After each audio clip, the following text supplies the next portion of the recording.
আল ইলমু লা ইয়াজুরু, জ্ঞান কিন্তু নিজে জিয়ারত করে আসে না, বাল ইউজার, তার কাছে যেতে হয়। আপনি দায়িত্ব পাওয়ার পরে কিছু মানুষ হেফাজতে প্রকাশ্যে বিবৃতি দিয়েছে আপনার নিয়োগ নিয়ে, তারা প্রশ্ন তুলেছে আপনাকে কেন এখানে দেওয়া হয়েছে তাদের ভাষায় আর কি। এইগুলো বিশ্ব সমালোচনাগুলো আপনি কীভাবে বা একপাশে রেখে সবার জন্য কাজ করবেন আসলে? জি ধন্যবাদ। আমি গতকালও আমাদের জামিয়া মাদানিয়া বাড়িধারা গিয়েছি মোহতারাম মনির কাসিমি হাফিজাউল্লাহ ওনার সাথে, এবং আপনার জমিয়তে উলামায়ে ইসলাম, হেফাজতে ইসলাম বাংলাদেশের অনেক শীর্ষস্থানীয় উলামায়ে কেরামদের সাথে কথা বলেছি। আলহামদুলিল্লাহ, অনেক সময় হয় কি, দেখুন আমরা নির্বাচনে যে যাই, একটা দলকে তো আপনার 100% মানুষকে ভোট দেয় তা না, পছন্দ অপছন্দ থাকতে পারে। তেমনিভাবে কোনো একটা অ্যাপয়েন্টমেন্টকে 100% মানুষ পছন্দ করবে বিষয়টা এরকমও না। আবার অনেক সময় হয় কি যে যোগাযোগের মানে আমি তো আসলে এই মিনিস্ট্রিতে এমন না যে আগে আমি কাজ করেছি বা এই মিনিস্ট্রি রিলেটেড কাজ আমি করেছি, এই কারণে উলামায়ে কেরাম, উলামা মাশায়েখ মানে হাফিজাহুমুল্লাহ, তাদের সাথে যোগাযোগ কথাবার্তা যত বেশি হবে ইনশাল্লাহ, যদি কোথাও কোনো মানে ভুল বোঝাবুঝি থাকে সেগুলো নিরসন হয়ে যাবে ইনশাল্লাহ। আমি জিনিসটাকে এভাবেই দেখি। আরেকটা ব্যাপার হলো যে অনেক সময় থাকে যে সেম থিং, একই কথা যদি সরাসরি ক্লিয়ার করা সম্ভব না হয়, অথবা কোনো bits and pieces of information যায়, তাহলে সেম থিং মানে অন্যভাবে ইন্টারপ্রেট হয়ে যেতে পারে। সেরকম কোনো কনফিউশন যদি থাকে, যেমন গতকালও যখন আমি বসেছি, তারা ওনাদের মোহতারামগণের কিছু কোয়েশ্চেন্স ছিল, কোয়েশ্চেন্সগুলো আমি আই বিলিভ যে আমি স্যাটিসফ্যাক্টরি আনসার করতে পেরেছি, এবং ওনারা আমাকে স্বাগত জানিয়েছেন।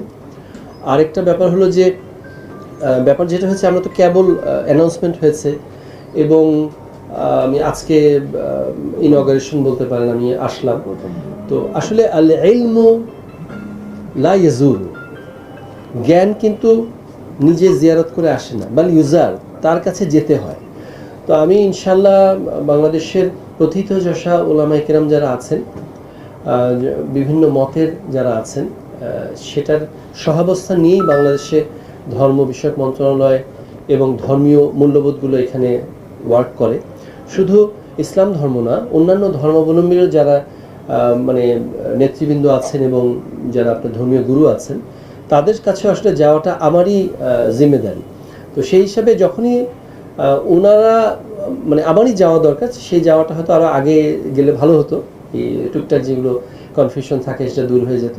তো ইনশাল্লাহ আমি ওনাদের কাছে সবার কাছেই যাব এবং গিয়ে কথা বলবো। আশা করি কথা সত্যি। এটা হলো যে আমাদের দেখুন, এটা অ্যাডমিনিস্ট্রেটিভ ওয়ার্ক। আমাদের ভিশন এবং মিশনকে আপহোল্ড করে যা যা করার সেগুলো আমরা করবো। আর এখানে আপনার সবার আগে বাংলাদেশ, সবার জন্য বাংলাদেশ। তো সেক্ষেত্রে বাংলাদেশের রাজনৈতিক প্রেক্ষাপট বলুন বা সামাজিক মূল্যবোধের প্রেক্ষাপট বলুন, ধর্ম বিষয়ক মন্ত্রণালয় একটা অনেক বড়, যদিও মিনিস্ট্রির বাজেট বা আকার ওই হিসেবে এত বড় না হলেও ইম্প্যাক্ট এবং সোসাইটাল ভ্যালু ইম্প্যাক্ট অনেক বেশি। তো সেক্ষেত্রে আমাদের এখানে আসলে সম্ভবত অ্যাপয়েন্টমেন্ট নিয়ে যেটা আপনি কোয়েশ্চেন করলেন, সেটা তো আমার ব্যক্তিগতভাবে আমার কোনো মানে জানার ইচ্ছা থাকতে পারে বা কনফিউশন থাকতে পারে, সেগুলো কথাবার্তা বললে কাছে গেলেই সে পরিষ্কার হয়ে যাবে ইনশাআল্লাহ, এবং সেগুলো হচ্ছে over that on and on, এটা হচ্ছে। জি, আর আমার মনে হয় যে বিগত হজে মাননীয় প্রধানমন্ত্রীর সদয় সিলেকশনে আমি জাতীয় হজ ব্যবস্থাপনা কমিটি এবং হজ মনিটরিং কমিটি 2026-এ আমি হজে যাওয়ার সুযোগ হয়েছিল। এই জন্য আমার এখানে অনেকে আমার আরাফাতের ভাই, তো সেদিক থেকে আসলে নতুন করে পরিচয় হয় তেমন কিছু নেই। আমরা অন অ্যান্ড অন টাইম নিয়ে আমরা কথা বলবো, এবং আরও প্রয়োজনীয় জিনিসগুলো আমাদের এখানে যদি কোনো কিছু স্ট্যাগনেন্ট হয়ে থাকে, কোনো কিছু ব্যাকলগ হয়ে থাকে বা বটলনেক হয়ে থাকে আমাদের এখানে অ্যাডমিনিস্ট্রেটিভ বা যে কোনো কাজে, ডেভেলপমেন্ট বা যে কোনো কাজে আমাদের এই মন্ত্রণালয়, সেটার জন্য আমরা অতি দ্রুত সেগুলোর ব্যাপারে আমরা মেজার্স নিব ইনশাআল্লাহ। এটা আমাদের মেসেজ।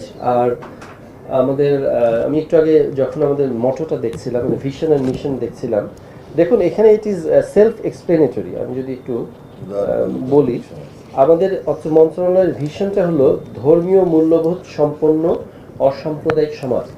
প্রেজেন্টেশনে আপনারা প্রেসে যারা আছেন দেখেছেন যে শহীদ রাষ্ট্রপতি জিয়াউর রহমান উপলব্ধি করেছিলেন যে ধর্ম বিষয়ক একটা মন্ত্রণালয় হওয়া দরকার। বাংলাদেশের একটা বিরল বিষয় হলো যে এখানে কিন্তু অধিকাংশ মানুষই ধার্মিক। দেখুন, ধর্ম আসলে কি করে? ধর্ম আসলে আমাদেরকে দেখায় what is right or wrong. Right or wrong is a relative term. একটা same thing can be right for me, can be wrong for somebody else according to his explanation or interpretation. তো ব্যাপারটা হচ্ছে কি, আমরা ধরেন family card দিয়ে মাকে স্বাবলম্বী করলাম, সে ফর এক্সাম্পল একটা যদি আমরা হাইপোথেসিস নিই, কৃষি কার্ড দিয়ে বাবাকে স্বাবলম্বী করলাম, আমরা আনন্দমুখর শিক্ষা দিয়ে সন্তানকে আমরা গড়ে তুলছি, তারপর ধরেন আমরা ক্রীড়া ক্ষেত্রে আমাদের স্পেসিফিক পলিসি দিয়ে তাকে আমরা আরও সুঠামদেহী করছি, আমাদের সুস্থ সবল করছি জাতিকে লিড দেওয়ার জন্য। তারপর ধরেন সে ফর এক্সাম্পল আমরা তাকে সুন্দর একটা পরিবেশ দিলাম, যে পরিবেশে সে বেড়ে উঠবে, তারপর সবই করলাম, তার কর্মসংস্থানের ধরেন ব্যবস্থা করলাম, তারপর সব কিছু হলো। কিন্তু তাকে যে নৈতিক শিক্ষা দেবে এটা কে করবে? আপনার এটা করবে হলো তার ধর্মীয় মূল্যবোধ। No matter what it is, যে যার ধর্মে, আমাদের দেশের ধর্মপ্রাণ মানুষ কিন্তু ধর্ম, যে ধর্মের হোক, আমাদের দেশে কিন্তু অধিকাংশ মানুষ, অলমোস্ট ক্লোজ টু 100% মানুষই ধর্মপ্রাণ। সো সেক্ষেত্রে প্রত্যেক ধর্মের মানুষ যদি তার নিজস্ব স্ক্রিপচার তার স্ক্রিপচার যেটা সে ফলো করে, সেটা যদি তারা স্টিক করে এবং সেটা ভালোভাবে জানতে পারে এবং সেটা ধারণ করে, তাহলে কিন্তু আমাদের এখানে সাম্প্রদায়িক সম্প্রীতি এবং সৌহার্দ্য আরও অনেক বেড়ে যাবে ইনশাআল্লাহ। তো সেটা আমাদের একটা বিষয়। শহীদ রাষ্ট্রপতি জিয়াউর রহমান এই যে উপলব্ধি করে ধর্ম বিষয়ক মন্ত্রণালয় একটা করার জন্য উদ্যোগ নিয়েছিলেন, তিনি এটার জন্য ইনশাআল্লাহ অবশ্যই তার কবরে জাযা পাবেন। আমরা দোয়া করি আল্লাহ সুবহানাহু ওয়া তাআলা তাকে জান্নাতুল ফিরদাউসের উঁচু মাকাম দান করুন, আমিন। পরবর্তীতে আপনারা দেখেছেন যে দেশনেত্রী বেগম খালেদা জিয়া উনি এই ধর্মীয় মূল্যবোধকে এতটাই সম্মানিত করতেন এবং এতটাই তিনি উপলব্ধি করতেন। দেখুন, এই দলটাকে যিনি শহীদ রাষ্ট্রপতি জিয়াউর রহমান বাংলাদেশ জাতীয়তাবাদী দল বিএনপিকে শুরু করেছেন, উনি কিন্তু গুছিয়ে দিয়ে যাওয়ার সময় পাননি। উনি কিছু ভিশন দিয়ে গেছেন যেটাকে আমরা ধারণ করে পরবর্তীতে দেশনেত্রী বেগম খালেদা জিয়া ওই দলটাকে গুছিয়েছেন এবং এই দলটা আজকে এত বড় মহিরুহে পরিণত হয়েছে কিন্তু এই যে বাংলাদেশি জাতীয়তাবাদ এবং ধর্মীয় মূল্যবোধকে প্রাধান্য দেওয়ার কারণে সবচেয়ে বেশি এখানে কিন্তু এই দলটা এত বড় হয়েছে, মানুষের মণিকোঠায় জায়গা করে নিয়েছে। আমরা দোয়া করি প্রয়াত দেশনেত্রী বেগম খালেদা জিয়াকে আল্লাহ সুবহানাহু ওয়া তাআলা তার এই প্রচেষ্টা এবং অভিভাবকত্বের জন্য জান্নাতের উঁচু মাকাম দান করুন, আমিন। এখন বিষয় হলো আমার ভিশন তো আসতো, মিশন কি? দেখেন, মিশনে আসছে ওইটাকে একটু স্পেসিফাই করে বলছে, ধর্মীয় মূল্যবোধ ও নৈতিকতা বিকাশের মাধ্যমে উদার ও সাম্প্রদায়িক সম্প্রীতির সর্বজনীন সমাজ প্রতিষ্ঠা। ইট ইজ অ্যাকচুয়ালি সাপ্লিমেন্টারি বা কমপ্লিমেন্টারি একটা কথা। তো সেখান থেকে আমাদের এতটুকু বক্তব্য থাকবে যে ধর্ম বিষয়ক মন্ত্রণালয়ের পক্ষ থেকে সকল ধর্মের এবং মতের ভেতর থেকে যেমন তারা তাদের স্পেস থেকে কথা বলতে পারে, সেটার ব্যাপারে আমাদের সর্বোচ্চ চেষ্টা এবং সহযোগিতা থাকবে। এবং এটা আসলে একা করা সম্ভব না।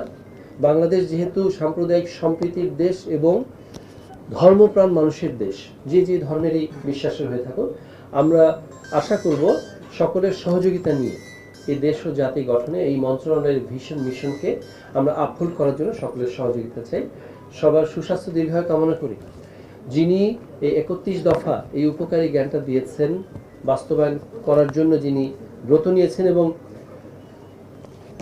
নির্বাচনের ভোটের কালি শুকানোর আগেই সমস্ত প্রতিশ্রুতি পাইলট প্রজেক্ট শুরু করেছেন এবং 180 দিন শেষ হওয়ার আগেই এগুলোকে পুরোপুরি কর্মসূচির আওতায় নিয়ে এসে মাঠে ময়দানের দুয়ারে দুয়ারে দিন রাত পরিশ্রম করে ছুটে বেড়াচ্ছেন, সে মাননীয় প্রধানমন্ত্রী জনাব তারেক রহমানের হাতকে শক্তিশালী করে একটি সুখী সমৃদ্ধ বাংলাদেশ